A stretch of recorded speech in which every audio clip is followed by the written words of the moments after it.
এর মধ্যে তৈরি হওয়া প্রবলেম তার থেকেও অধিক জটিল।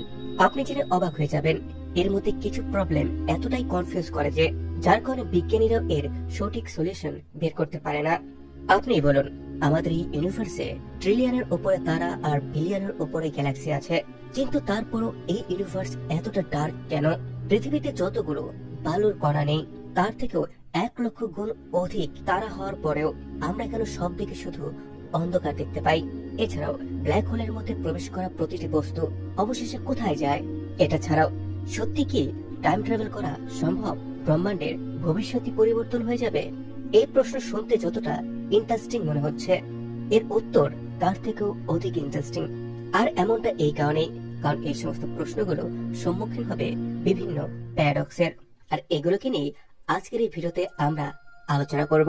তাহলে বন্ধুরা, আসুন শুরু করছি আজকের আরো একটি ইনফরমেটিভ ভিডিও। সর্বপ্রথম আমরা কথা বলবো ব্ল্যাক হোল ইনফরমেশন প্যারাডক্সকে নিয়ে, যেটা বিজ্ঞানীদের রাতের ঘুম হারাম করে রেখেছে। ব্ল্যাক হোল আমাদের এই ব্রহ্মাণ্ডের সব থেকে ভয়ঙ্কর একটি অবজেক্ট। এই অবজেক্টটি একটি অ্যাটম থেকে শুরু করে এতটাই অধিক বিশাল হতে পারে যে বিলিয়ন তারাও এর সামনে এসে এর মোকাবেলা করতে পারবে না। এই ব্ল্যাক হোলের ভিতরে যে জিনিসটি চলে যাবে সে আর কখনোই ফিরে আসবে না। যে কোনো অবজেক্ট ওটা যদি ব্ল্যাক হোলের ইভেন্ট হরাইজনকে পার করে যায় তাহলে তার ফিরে আসা ইম্পসিবল হয়ে গেল। এমনটা এই কারণে ইভেন্ট হরাইজনকে পার করার জন্য আপনার যতটা এসকেপ ভেলোসিটি চাই সেটা লাইটের গতির থেকেও বেশি হতে হবে। আর আপনি এটা ভালো করে জানেন যে লাইটের গতির থেকে অধিক দ্রুত এই ব্রহ্মাণ্ডে কোনো কিছু চলতে পারে না।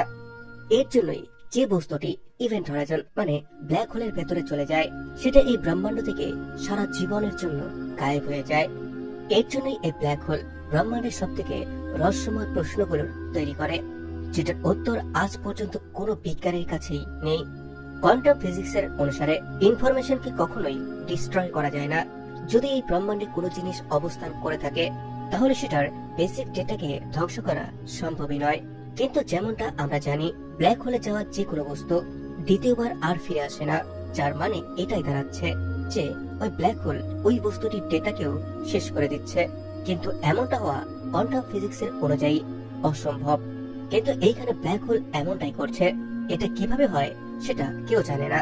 কিছু বিজ্ঞানী এমনটাই বলে যে ব্ল্যাক হোল যেভাবে হকিং রেডিয়েশনের মাধ্যমে বিলিয়ন ট্রিলিয়ন বছরের মধ্যে ধীরে ধীরে শেষ হয়ে যায়, আর তখন হতে পারে ব্ল্যাক হোল তখন তার ভেতরে থাকা ওই ইনফরমেশনকে ঠিক একইভাবে এই ইউনিভার্সে আবার রিলিজ করে দেয়।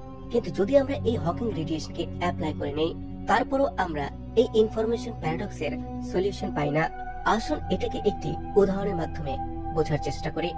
যখন আপনি একটি বইকে পুড়িয়ে দেবেন তখন তার মধ্যে থাকা সব ইনফরমেশন সম্পূর্ণভাবে নষ্ট হয়ে যাবে, কিন্তু জ্বালিয়ে দেওয়ার পরেও তার পার্টিকেলস একদম অখণ্ড থাকে। কিন্তু হকিং রেডিয়েশনের সাথে এমনটা নয়। হকিং রেডিয়েশন থেকে বের হওয়া ইনফরমেশন কোনো ইনফরমেশনই হয় না, ওটা একটি র্যান্ডম বাই প্রোডাক্ট হয়ে থাকে, যেটার সাহায্যে আপনি অরিজিনাল ইনফরমেশনের সম্পর্কে কোনো কিছুই জানতে পারবেন না। এই ইনফরমেশন প্যারাডক্স আজ বিজ্ঞানীদের একটি মাথা ব্যথার কারণ হয়ে রয়ে গেছে। বিজ্ঞানীদের কাছে এর বেশ কিছু সলিউশন হাইপোথিসিস অবশ্যই আছে, কিন্তু এখন একটি পরিষ্কার থিওরির খোঁজ চলছে। কিছু বিজ্ঞানের অনুসারে একটি দ্বিতীয় ইউনিভার্স অথবা একটি হোয়াইট হোল এই ইনফরমেশন প্যারাডক্সের একটি সলিউশন হতে পারে, কিন্তু আমাদের কাছে এর সঠিক কোনো প্রমাণই নেই। হোয়াইট হোল একটি এমন হাইপোথেটিক্যাল অবজেক্ট যেটাকে ব্ল্যাক হোলের কমপ্লিট অপোজিট মনে করা হয়। যে বস্তু ব্ল্যাক হোলের ভেতরে প্রবেশ করে যায় ওটা হোয়াইট হোলের ভেতর দিয়ে বাইরে চলে আসে, আর এমনটা হলে এই ইনফরমেশন প্যারাডক্স ক্রিয়েটই হবে না। এই হাইপোথিসিস খুবই ভালো লাগছে, তাই না? কিন্তু এই হোয়াইট হোল যে আছে বিজ্ঞানীদের কাছে এর কোনো সঠিক প্রমাণই নেই। অপরদিকে কিছু বিজ্ঞানী এমনটা মনে করেন ব্ল্যাক হোলের ভেতরে যাওয়া সব ইনফরমেশন একটি দ্বিতীয় ব্রহ্মাণ্ডে গিয়ে ছড়িয়ে পড়ছে। আমাদের এই ব্রহ্মাণ্ডের শুরু আজ থেকে 13.8 বিলিয়ন বছর পূর্বে একটি সিঙ্গুলারিটি থেকে হয়েছিল। এটি একটি এমন কোয়ান্টাম পয়েন্ট হয়ে থাকে যেখানে প্রচুর পরিমাণে ম্যাটার একত্রিত থাকে। আর ইন্টারেস্টিং বিষয় হচ্ছে এটাই, এমন একটি সিঙ্গুলারিটি এই ব্ল্যাক হোলের কেন্দ্রতেও আছে। কিছু বিজ্ঞানী এমনটাই মনে করে ব্ল্যাক হোলের এই সিঙ্গুলারিটি পরে গিয়ে একটি নতুন ব্রহ্মাণ্ডের জন্ম দেবে। আর এমনটা হলে এই ইনফরমেশন প্যারাডক্স কিন্তু সলভ হয়ে যায়। এই দুটো হাইপোথিসিস খুবই ভালো, কিন্তু বিজ্ঞান কোনো প্রকার প্রমাণ ছাড়া কাজ করে না। আর এটাই কারণ শুনতে ভালো লাগলেও এই দুটোর একটিকেও ইনফরমেশন প্যারাডক্সের সলিউশন মনে করা হচ্ছে না। হতে পারে এই প্যারাডক্স ভবিষ্যতে গিয়ে সলভ হয়ে গেল, কিন্তু এখনকার জন্য এটা আমাদের এই ইউনিভার্সের সব থেকে ভয়ঙ্কর একটি প্যারাডক্সের একটি। ব্ল্যাক হোলের এই রহস্যের পর আমি এখন আপনাদের নিয়ে যাব আরো একটি রহস্যের দিকে, যেটা সম্পূর্ণভাবে লাইটের স্পিডের উপর ডিপেন্ড করছে। এটাকে থিওরির মধ্যে প্রুভ করা হয়ে গিয়েছে, কিন্তু প্র্যাকটিক্যালি এটাকে প্রুভ করার জন্য আমাদের হয়তো আরো কয়েক শত বছর লেগে যাবে। তাহলে বন্ধুরা, আমি এখানে কথা বলছি টুইন প্যারাডক্সকে নিয়ে, যেখানে দুটি টুইন্স একসাথে আমাদের সাথে ব্রহ্মাণ্ডের ভ্রমণে বের হবে, কিন্তু এর মধ্যে একজন সাধারণ পৃথিবীতে বানানো একটি স্পেস স্টেশনের মধ্যে হবে, আর দ্বিতীয় একজন এমন একটি স্পেসশিপের মধ্যে যেটা আলোর 99.99% গতিতে ছুটতে পারবে। এখন আগে কি হবে আসুন সেটা দেখি। আপনাদের মধ্যে থেকে একজন টুইন্স ওই স্পেসশিপে করে মহাশূন্যের ভ্রমণে বের হবে এবং ইউনিভার্সে ঘুরতে গিয়ে সে যা কিছু দেখবে সব সে ফিরে এসে আপনাকে বলবে। অনেক পরিশ্রম এবং লম্বা একটি সময়ের পর ফাইনালি আপনার স্পেসশিপ তৈরি হয়ে যায়, যেটা আলোর গতির কাছাকাছি গতি, মানে 99.99% গতিতে ছুটতে পারবে। প্ল্যানের মোতাবেক আপনার টুইন মহাশূন্যের ভ্রমণের জন্য তৈরি হয়ে যায়, আর আপনি পৃথিবীকে অরবিট করছে একটি স্পেসশিপের মধ্যে থেকে তার জন্য অপেক্ষা করবেন। মহাশূন্যে গ্রহ, ব্ল্যাক হোল আর বড় বড় গ্যালাক্সির পাশ দিয়ে ভ্রমণ করার পর যখন আপনার টুইন 30 বছর পর আবার ফিরে আসে, তখন তার হোশ উড়ে যায়, কারণ সে দেখে আপনি বুড়ো হয়ে গেছেন। আপনার বয়স এখন 60 বছর হয়ে গিয়েছে, কিন্তু অপরদিকে ওর বয়স মাত্র 5 বছরই বেড়েছে। মানে এতটা অধিক সময় পর্যন্ত ভ্রমণ করার পরও ওর বয়স মাত্র 5 মাসই বৃদ্ধি পেয়েছে, মানে ওর বয়স 30 বছর 5 মাস, আর আপনি 60 বছরের হয়ে গিয়েছেন। এটা সত্যি হোশ উড়িয়ে দেওয়ার মতো, আর এটাকেই টুইন প্যারাডক্স বলা হয়ে থাকে। আর এটাকে বোঝার জন্য আমাদেরকে থিওরি অফ রিলেটিভিটিকে বুঝতে হবে। আইনস্টাইন দ্বারা পাবলিশ করা থিওরি অফ রিলেটিভিটির অনুসারে যখনই কোনো অবজেক্ট দ্রুত গতিতে চলে তখন তার জন্য সময়ের গতি স্লো হয়ে যায়। এটাকে আমরা নিত্যদিনের কাজকর্মের সময় বুঝতে পারবো না, কারণ এটাকে নোটিস করার জন্য ভীষণই অধিক দ্রুত গতির প্রয়োজন।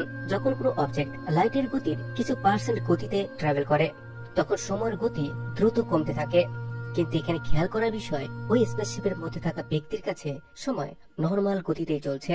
তার মানে ওই টুইনের জন্য 30 বছরের যে একটি ভ্রমণ ছিল সেটা তার কাছে 5 মাসের সময়ের মতোই লেগেছে, কিন্তু বাইরে থেকে যে অবজার্ভ করছে সেই ব্যক্তি তার মধ্যে ক্লিয়ার ডিফারেন্স দেখতে পাচ্ছে, এবং তার জন্য 30 বছর 30 বছরই মনে হচ্ছে।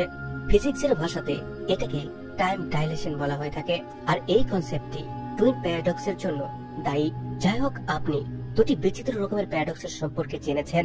এখন আমি তৃতীয় আরো একটি মাথা ঘুরিয়ে দেওয়ার মতো প্যারাডক্সের দিকে আপনাকে নিয়ে যাব, যেটা আপনাকেও ভাবতে বাধ্য করবে, আর এটা হচ্ছে অলবার্টস প্যারাডক্স। আমরা ছোটবেলা থেকে জেনে আসছি যে আমাদের এই ব্রহ্মাণ্ড অনেকটাই বিশাল, আর এর মধ্যে অগণিত তারা আছে যেটাকে কাউন্ট করা সম্ভব নয়, কিন্তু তারপরও যখন আমরা রাতের আকাশে দেখি সেটাকে অন্ধকারে দেখি। যদি আমাদের এই ব্রহ্মাণ্ডে অনন্ত তারা হয়ে থাকে তাহলে তার থেকে বের হওয়া আলো সম্পূর্ণ মহাকাশকে আলোকিত কেন করছে না?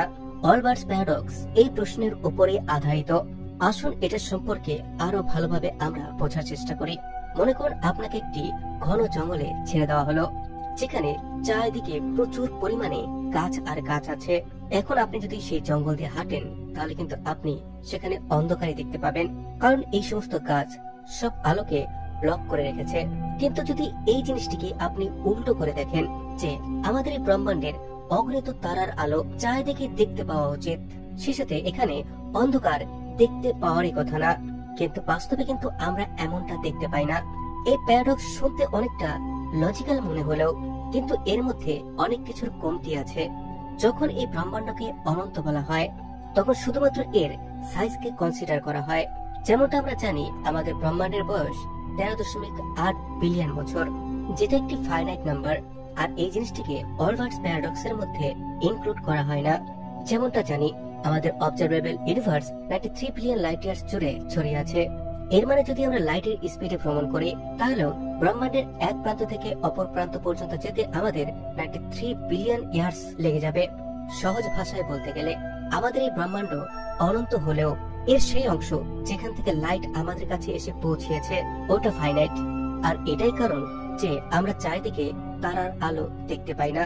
এটা ছাড়াও লাইটের ইন্টেন্সিটি ডিস্টেন্সের সাথে সাথে কম হতে থাকে, যার কারণে ভিজিবল স্পেকট্রাম থেকেও আলো আরো লো এনার্জিতে চলে যায়, আর তখন সেই আলোকে কোনো প্রকার ইনস্ট্রুমেন্ট ছাড়া দেখতে পাওয়া অসম্ভব হয়ে যায়। আর এই দুটি কারণের জন্যই আমরা রাতের আকাশকে আলোকিত দেখি না। আসুন এবার যাই চতুর্থ প্যারাডক্সে, যেটা টাইম ট্রাভেলের থিওরিকে চ্যালেঞ্জ করে। এখানে আমরা জানবো বুটস্ট্র্যাপ প্যারাডক্সের সম্পর্কে। তো আসুন এটাকে বোঝার চেষ্টা আমরা একটি গল্পের মাধ্যমে করি। একদিন অফিস থেকে আসার সময় আপনি রাস্তার মধ্যে একটি বই পেলেন। বইটির ফ্রন্টে লেখা আছে এটি একটি টাইম ট্রাভেল গাইড, আর ইন্টারেস্টিং টাইটেল হওয়ার কারণে আপনি বইটিকে তুলে নেন আর বাড়িতে গিয়ে সেটাকে পড়তে শুরু করেন। আপনি জানতে পারেন ওই বইটির মধ্যে টাইম মেশিন তৈরি করার সম্পূর্ণ ডিটেলস দেওয়া আছে, আর আপনি ওটাকেই রিয়েল লাইফে কপি করতে শুরু করেন। কয়েক মাসের পরিশ্রমের পর আপনার টাইম মেশিন রেডি হয়ে যায়, আর তখন আপনি আপনার বইটিকে নিয়ে পাস্টে যাওয়ার জন্য রেডি হয়ে যান।